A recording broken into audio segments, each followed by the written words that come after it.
Hello fellow basement dwellers, and this is a video that I have been working on for a very long time. I hope you enjoy. Pretty much, we're taking the Viltrumite Empire about 1 year before Nolan came to Earth in the Invincible timeline, and we are just kind of chucking him in the 40k. We're chucking all 50 Viltrumites and a single Viltrumite ship into the 40k galaxy. And they pretty much get, I guess, isekai'd into the light side of the Imperium next to a pleasure world. Not too far away from Terra. Well, somewhat far away, but I think somewhere in the outskirts, actually. They spawn in. They are really confused, like, what the fuck? They see a pleasure world full of art, beauty, and kindness. They take it over, and their first, interaction with humanity is pretty good. They see humans are kind, they see humans are artful, they do take over the planet, but they go out of the way not to scare the citizens or harm the civilians, and they take it over, they realize just how big and how fucked up the galaxy is, and so the Grand Regent Flag takes his ship and many of the Viltrumites to go try to meet and negotiate with Guilliman. They realize the galaxy is too big for them to conquer, and they also don't know at this time if Viltrumites can breed with humans, so they order Nolan, also known as Omni-Man, to stay on the pleasure world and to breed with the humans and to create a son. Hopefully an invincible son. He does that. He's the first, Viltrumite to make a hybrid, but more on that later. The Viltrumites go to meet with Guilliman. Guilliman is obviously initially shocked, like, what the fuck, who are these guys? Flag remains completely calm and continuously tries to negotiate with Guilliman. Eventually, Guilliman actually meets face-to-face with the Grand Regent, and the two begin to negotiate. Flag somewhat tells the truth. He says that they were isekai'd here and that they are a military force of Viltrumites, and they have no way to go home. Guilliman, though, is not told the entire truth, that it's the entire species of the Viltrumites here. Guilliman's only told that it's pretty much, him, the leader, and, his personal guards. Or I guess his personal soldiers.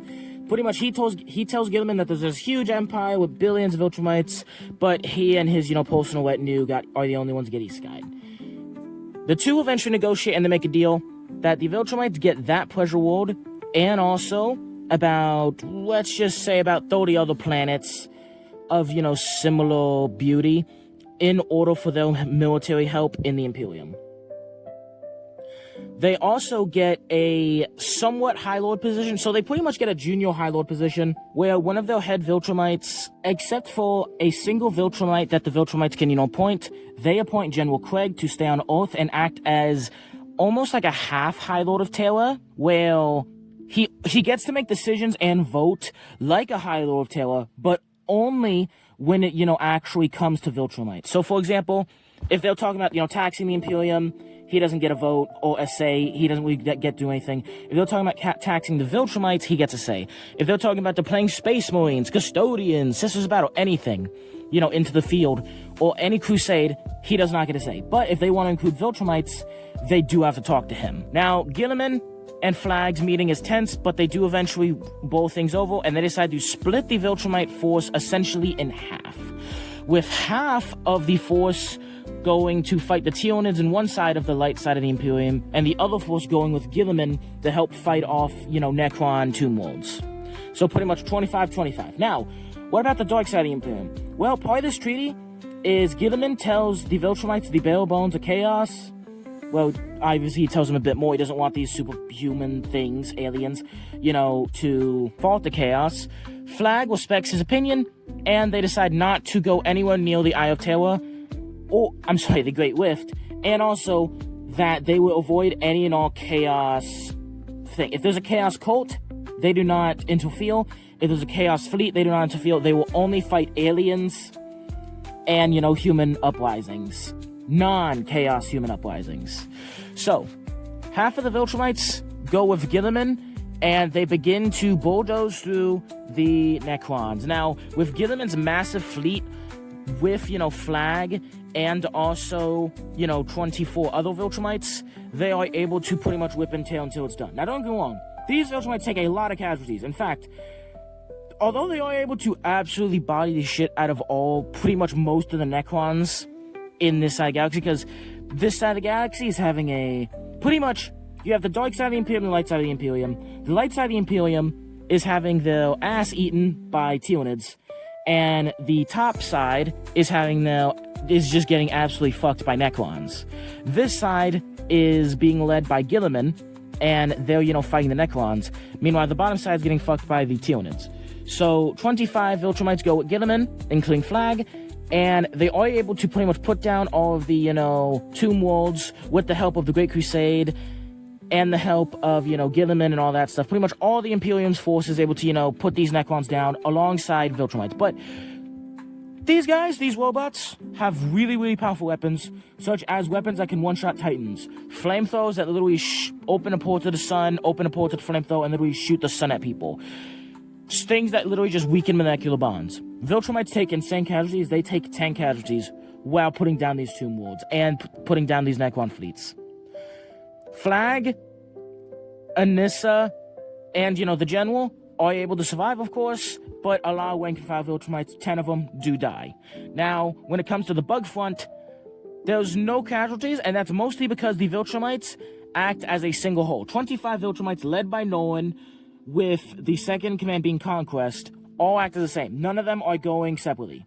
That's mainly because, oh my god, they know how fucked they will be. How fucked everyone will be if the Tyonids are able to eat any Viltrumite DNA. If they kill Viltrumite and they eat it, the entire galaxy is cooked. Because the reason Viltrumites are so small is because of smart atoms. Smart atoms are pretty much a superhero code, or a superhuman, gene code. Pretty much, reason Viltrumites look like humans but are so strong is because of these smart atoms. So, it's all fun and games until a Lictor, or really any Tyrannid, has smart atoms. So they function as a single unit being led by Omni-Man. Now, eventually though, how this works is they follow the Imperial military or Space Marines. They just whip and tail, beating the fuck out of Tyranids until, all the Tyranids, like this entire Hive fleet in space is dead. Or this entire, Hive fleet hovering above this planet is dead, and then they go down, kill all the Tyranids there, and then the corpses are burnt, by the guard or by somebody else. This is because the Viltrumites don't actually have the power to, destroy the actual corpses of the Tyranids. And the thing is with Tyranids, there is no such thing as pure victory. If they lose 99.9% of their force, but they beat you, they win 100% because they can just eat their dead and eat your dead. So they don't just go out and fight random Tyranids, because that'd be a waste of time. They just beat that biomass would just be reclaimed. They fight with the Imperial Guard and with everybody who can actually, incinerate the bodies. Or eat the bodies. But at one point in time, Thua, the oldest female Viltrumite, almost gets killed by a psychic attack from the Tyranids and then gets jumped by Karn effects. It's pretty much everything. Now, who comes to her rescue is actually Conquest. Conquest comes to her rescue and saves her and is able to, kill the Tyranids and get her, medical attention. Now, at this point in time, Conquest has actually really chilled out. And the main reason that is because Conquest literally gave that whole speech about all the Viltrumites being scared of him. The only Viltrumite who actually respected Conquest was Nolan, and Nolan's in charge of this, Tyrannid front. So Nolan's actually respecting and giving Conquest the respect he deserves, and even friendship, because the two are having to interact, because they can't leave, because if any of the Viltrumites aren't being watched, there's a small chance they get killed. And then the entire galaxy's cooked, so they all have to watch each other's backs. So when Conquest saved Thua, a lot of the other Viltrumites actually began to really warm up to him, and having, actual social interaction besides, killing people, really began to make Conquest, actually kind of nice. I guess now he's Nice Quest. And Nolan came to Earth. And the most enjoyment Nolan's ever had in his life was being a superhero on Earth, because people loved him. People were looking after him. And although he does have, Debbie in this universe, a Debbie equivalent, on that pleasure world, he doesn't really get to see her that much because, again, he's all out fighting. But he's still protecting her by protecting the Imperium. And he's still protecting guardsmen, space marines. He's still protecting people. He's getting to be a hero. And so he's being looked up to by all these people. So he's softening a little bit, but still, staying loyal to the Empire. Now, anyway, back to the Necron front. The Necrons are able to be quelled. The Tyranids are able to be quelled. And because they were able to, help deal with these big threats, and again, they're not dealing with them all by themselves. They're really, being assisted by human forces and, Guilliman. But this pretty much means that the big problems in the light side of the Imperium are mostly gone. Don't get me wrong. The Viltrumites, there's only 50 of them. Well, now 40 of them because, 10 of them died fighting Necrons. But this just means that the whole front, that the whole light side of the Imperium is a lot safer now. This means that Guilliman is able to send more forces and more Great Crusade forces into... I keep saying Great Crusade forces. I just mean, Crusade forces into the dark side of the Imperium to help, relieve it. Now, I'm going to be honest, a time skip happens here that's about 18 years. The only real thing of importance in this 18-year time skip is that the Viltrumites honor their deal, dealing with any Tyranids that pop up, dealing with any Necrons that pop up, and, just patrolling, making sure the light side of the Imperium is safe. So that way, the light side of the Imperium gets to send more space marines and guardsmen to battle to the dark side of the Imperium. But during this 18-year time skip, two things happen. Invincible, the firstborn of the Viltrumites, gains his powers. But he gains his powers a lot younger. He gains them in his, teens. He gains them when he's, 13. Now, the reason this happens is because he was being trained by the Viltrumites from a young age. Now, Invincible in all timeline gained his powers when he was 17, so why did he gain them when he was 13? Well, he gained them when he was this young, because again, he was being trained constantly. The only real training the real Invincible had in the Invincible universe was playing baseball. That's about it. But as we see with spoiler alerts for the comics, with Invincible's daughter, because she was in a much more stressful situation, she developed her powers a lot quicker. So Invincible being, trained to freaking hit the one punch man routine of, squats, all that stuff every day, he gains his powers quicker and is trained by Omni-Man. Again, Omni-Man does begin to warm up to humans and is a lot nicer in this universe, but he's still hyper loyal to the Empire. All the Viltrumites are loyal to the Empire. Even other Viltrumites who begin to breed with people still remain loyal to the Empire. They became super disloyal to the Empire in the comic universe because they were the only problems in the universe. They were so strong that literally all they had to do to bring peace was literally just to chill out. In this universe, they are not. Don't get me wrong. They wanted to beat the Tyranids without any, reinforcements. But a lot of them suffered injuries. A lot of them almost died, got almost ripped apart. And again, the things like the Necrons and Chaos can still kill them. So they're staying very loyal to the Viltrum Empire, bleeding, but still, becoming nicer. They're becoming softer, but loyal to the Empire still. Now, the other thing that happened in this 18-year time skip, is Lionel Johnson and Guilliman met face-to-face. And Lionel Johnson gave Guilliman his blessing to remain, in charge of the Imperium, and Guilliman appointed Lionel Johnson to head of the dark side of the Imperium. Now, what happens after this time skip? Well, Flag is kind of, being himself and being, very untrusting of everyone. So he decides to send a very small strike team, and by small strike, I mean just Omni-Man, to the dark side of the Imperium to see what's going on there, see if Guilliman's telling the truth. But this also means he will have to pass through the Great Rift. Now, the main reason he has to pass through the Great Rift is because he doesn't want, him going through the, little space lane, the two space lanes that are, intersect the two sides of the Imperium, because he might get seen. So he orders, him to just fly right through it. He does. He gets about halfway, then he flies right back and is sick. He is dying. Omni-Man has contracted a virus.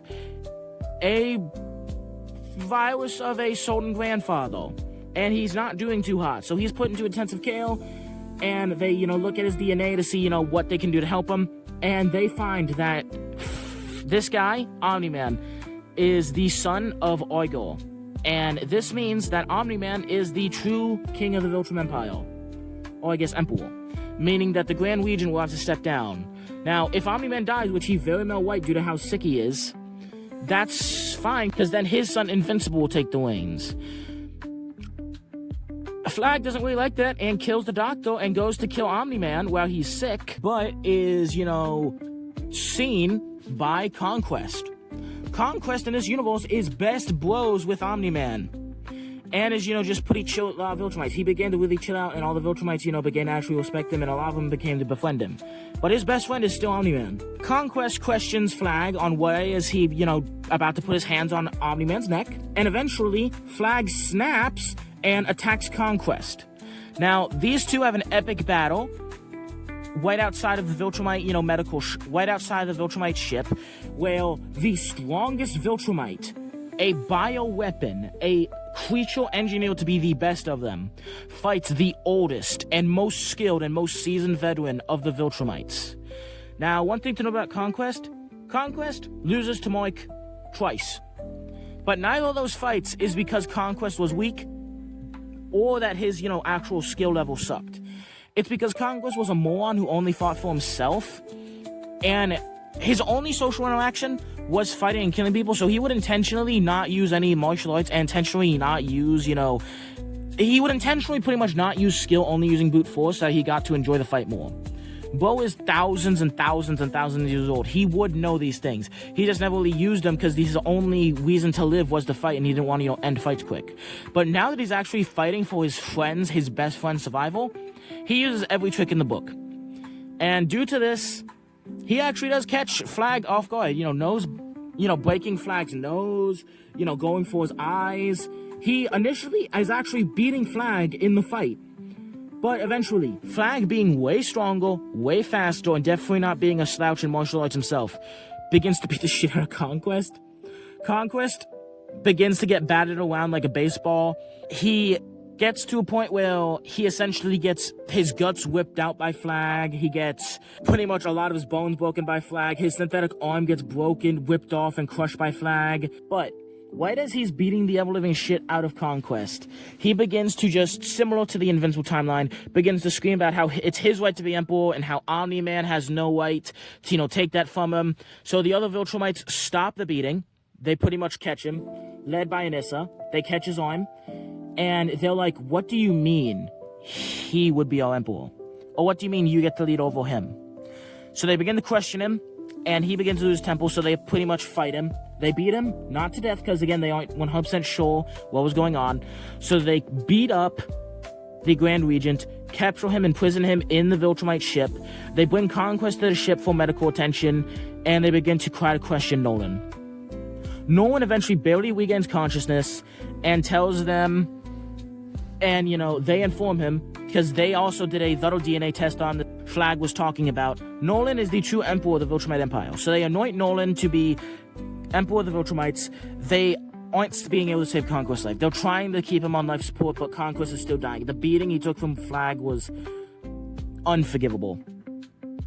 So Nolan, with voices in his head, being confused why he's Emperor, being confused, just dazed, being, cursed by Norgal, and trying to fight the infection, and winning, but he still has to fight the infection. He doesn't want his best friend to die, especially given the fact the only reason he's alive is because of him. He knows that if Conquest didn't step in, that Flag would have killed him, then killed his family, and would have came with some BS reason why he did it.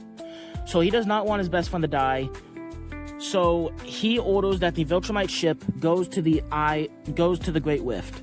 He just hears voices in his head that there's something that can save Conquest and himself. So 20 Viltrumites, including Invincible, Conquest, Nolan, and Anissa, and 16 just random Viltrumites, go to the Great Rift in their ship. And after they arrive at the Great Rift, their ship ends up in the Garden of Norgal, where Omni-Man unintentionally led them. And very similar to the Death Guard, flies everywhere, just pure corruption. And eventually, they are corrupted by Norgal, and they submit to Norgal, and they end up fully corrupted.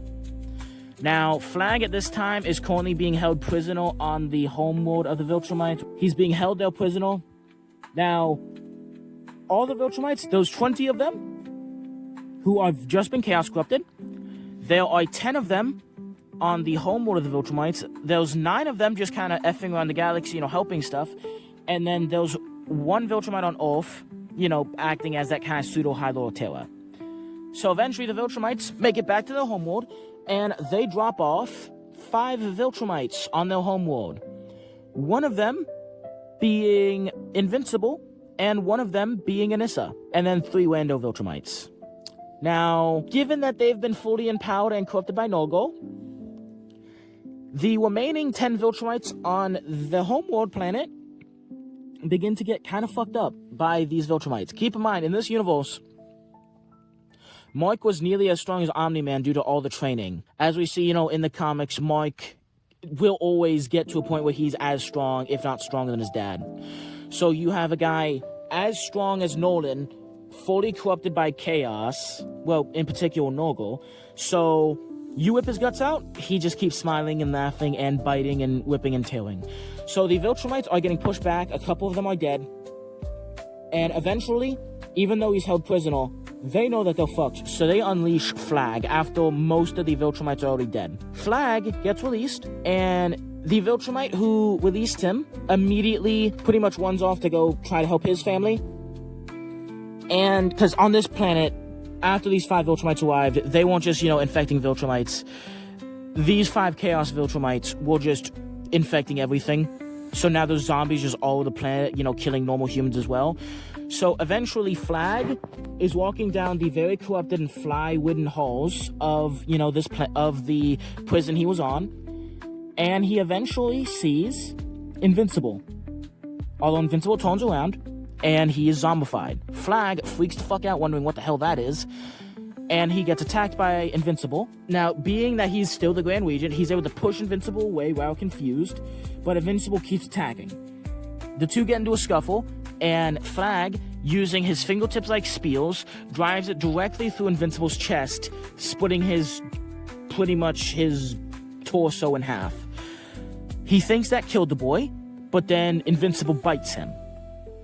Flag then crushes his skull and attempts to clean the wound, before then also getting, attacked by some other Chaos Viltrumites. Luckily, though, the Viltrumites who were, guarding Flag weren't slouches, so the 3 rando Viltrumites are dead, but most of the, pretty much all of the, Viltrumites who were guarding Flag are either dead or severely injured, or infected. So, after, beating up Mike, he goes to fight Anissa. Anissa is fast as shit, but he is able to, kill Anissa as well, although he does take some damage from that. He sees the planet, he sees all the zombies, so he just decides, this is not worth saving. I can do nothing to save this planet. So he pretty much hits Earth isn't yours to conquer, and flies around the planet so fast he pretty much wipes out all the zombie plague, and all the people too. Although some people, I imagine, would survive due to being in bunkers. One thing to note that I might not have explained the best, it's not like the Viltrumite ship with, 20 infected Viltrumites just went to the Viltrumite home planet, then decided to go to Earth. More like they were kind of debating where to go. Some of them had Norgo in their ear telling them to go to Earth. Some had Norgo in their ear to, tell them to go to infect the other Viltrumites. So they pretty much split up.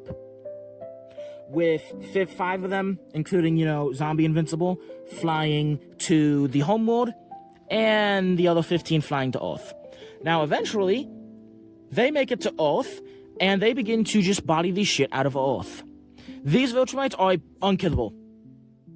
Pretty much, you gotta destroy the head, or purely incinerate them, which neither is easy. They will put Custodians, Space Marines, the Minotaur's chapter gets fucked up, everyone is effed up. Omni-Man attacks Guilliman, and Guilliman's guards step in, Custodian, Space Marines, and they get whipped apart by the zombified Omni-Man. And white as Guilliman fights Omni-Man. His sword is the only thing that helps, because his sword, burns away corruption, and Omni-Man is just soaked in the corruption. He does his best to fight off Omni-Man. Does not go well, gets his ass whooped, and while he's about to die, the General Viltrumite comes to his aid and is able to at least hold back against Omni-Man for a little bit. Guilliman gets up and begins to 2v1 Omni-Man with the General and Guilliman, and the two fight him, and they're doing okay until eventually Omni-Man flies full speed into Guilliman, absolutely fucking obliterating him. Doesn't kill him, but leaves him beyond injured. Only reason he's alive is due to his Primarch physiology and plot. Omni-Man tries to fully finish him off, making sure that Guilliman's dead, because as Guilliman's dead, then the Imperium's dead. And while he's about to do so, the Viltrumite General stands in between them. He begins to have a full-on 1v1 against, zombie Omni-Man and, himself, and is able to give the Ultramarines enough time to drag Guilliman's twitching not corpse out of the area. As is happening, though, the other zombie Viltrumites are completely whipping apart Taylor. The Minotaurs are doing everything they can, but they're getting massacred. Custodians are doing everything they can, but they spear Viltrumite in the chest, and the Viltrumite just laughs. Keep in mind, Viltrumites are so durable that they've literally stuffed their organs back inside of them after their organs were whipped out, and they were fine. Well, not fine, but they were able to survive. So, Compare that with Norgo's blessings, these guys are pretty much unkillable. Eventually, though, the Viltrumite General gets killed by Omni-Man, and Omni-Man continues to pretty much massacre Taylor. Now, everything the Imperium has is fighting against them. Sisters of Battle, Guardsmen, Space Marines of every chapter, Custodians.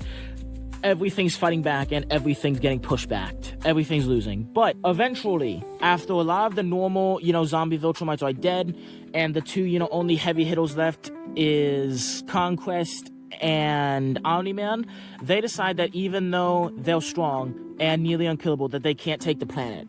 No matter how many Custodians they kill, the Custodian injuries still stack up, and their bodies are being ripped apart by the Custodians. So they decide that to kill the Emperor, they're going to hit Earth Isn't Yours to Conquer and just fly around the planet so fast that it just wipes out everything. With the two Viltrumites going full speed, they should have this. But they have an even better idea. They're going to fly full speed towards the Emperor's palace. This will create enough damage to kill the Emperor and destroy the Golden Throne. So both Viltrumites begin to rev up and go full speed towards the Emperor's palace, which would kill the Emperor, destroying the Astronomicon and wiping out humanity. And right as Conquest is going full speed, even though he is nearly invincible, Nolan is still a lot slow due to his, fight against the other Viltrumite General and, Guilliman. So Conquest goes full speed, going right towards the Imperial Palace to fly towards at full speed to, wipe it out. And right as he's about to get there, he gets smacked out of the sky by Flag. Flag is able to arrive just in time to completely smack him out of the sky, having him, plummet towards Earth really, really fast, creating a huge shockwave. But that, of course, does not kill zombified Conquest. Conquest and Flag begin to push each other and fight each other, but no matter how much Flag is able to damage Conquest, this time around, Conquest is unkillable. You whip out Conquest's organs, he smiles. And this also means that Conquest has unlimited stamina, unlike Flag. Eventually, though, Conquest is able to get away and flies again towards the palace, but isn't able to build enough speed to, destroy the palace. He gets there, though, with the just full intention to kill the Emperor. But right as he's about to get there, he gets grabbed and pretty much slammed into concrete by Flag. Now, Custodians are around trying to, kill Conquest, but the sheer amount of force being generated by these guys' punches, tosses, and throws is enough to just send the Custodians flying. These two are fighting at full capacity. Keep in mind, Conquest wasn't that far below Flag in the actual comic book, so being empowered by Norgal and being able to just take unfathomable damage because of Norgal, I want to clarify that Flag at his full strength while fighting Battle Beast was shaking the Earth. Well, not the Earth, it was the planet of the Flaxons, but same thing, he was shaking a whole planet. So Flag is nearly planet level, and Conquest wasn't that far beneath him. So these two are fighting so much that the sheer shock of their fights, the punches being thrown, the slams, might inadvertently destroy the Golden Throne and all of its fragile technology. In fact, each time they slam each other, each time they punch each other, the Astronomicon flickers, and billions die each time they punch each other. Omni-Man begins to catch up and is intending on going full speed right above the palace just to completely annihilate it. And right as he's about to do that, Lionel Johnson force walks right behind Omni-Man and using his sword like a throwing spear, spears him in the back, causing Omni-Man to land. Omni-Man then flies full speed at Lionel Johnson's shield, but all of the force from that impact gets redirected back at Omni-Man. Omni-Man is durable, but he took a lot of damage from his previous fights, and that sure as hell didn't help. Omni-Man still gets back up, and the two begin to fight. Omni-Man trying to whip and tail and destroy Lionel Johnson, while Lionel Johnson is going full defense. Eventually, though, Guilliman realizes that his brother is there, and with his body broken, he can't do anything, so he orders his Ultramarine captains to help Lionel Johnson in this fight, and to give Lionel Johnson the Sword of the Emperor. Lionel Johnson isn't doing too hot in this fight, because all he can do is offense, and Omni-Man isn't so stupid that he's going to slam into that shield twice and possibly kill himself. So he keeps trying to whip the shield away. Lionel Johnson keeps trying to, kick him away, all that stuff. But eventually the Ultramarines arrive.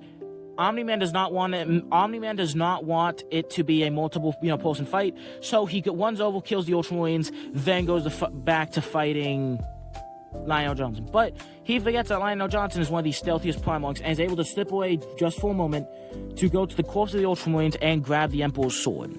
Using the Emperor's sword and his own swordsman skills, he's able to bone away Omni-Man's corruption, severing his connection to Noggle.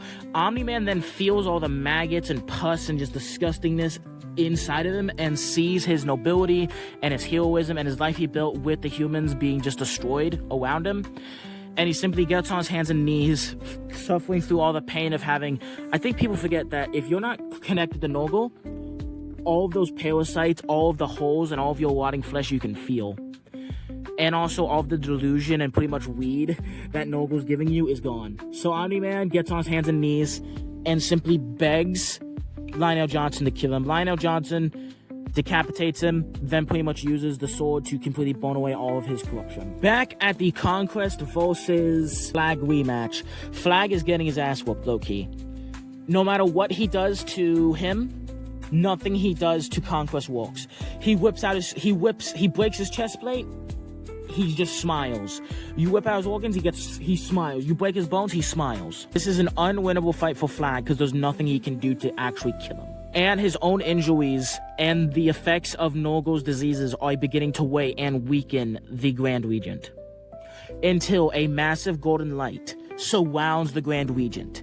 The Grand Regent's disgusted by this and doesn't want touching him, but it begins to bone away all corruption and begins to empower him. Conquest gets weaker and almost feels like he's being burnt away by this energy as Flag, desperate to win and desperate to, keep his, rank as, the Grand Regent, and desperate just to survive this fight and to help save the Imperium so he can eventually, hopefully, take it over.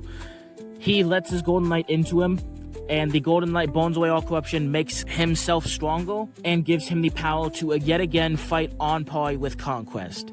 Conquest is now weaker due to this golden light, and Flag is now stronger than ever. Flag is eventually able to fight Conquest to a point where he knocks him out of Earth's atmosphere and begins to knock him to Earth's moon, Luna. He knocks him to Earth's moon and is able to hold him there for a few minutes until the Sisters of Silence are able to arrive. The Sisters of Silence, not strong enough to fight Conquest, but their null energy is able to limit... Although their null energy does technically weaken the Grand Regent, severing his connection to the Emperor, it also severs Conquest's connection to Noggle. Although Conquest is too far gone, Conquest is very conflicted.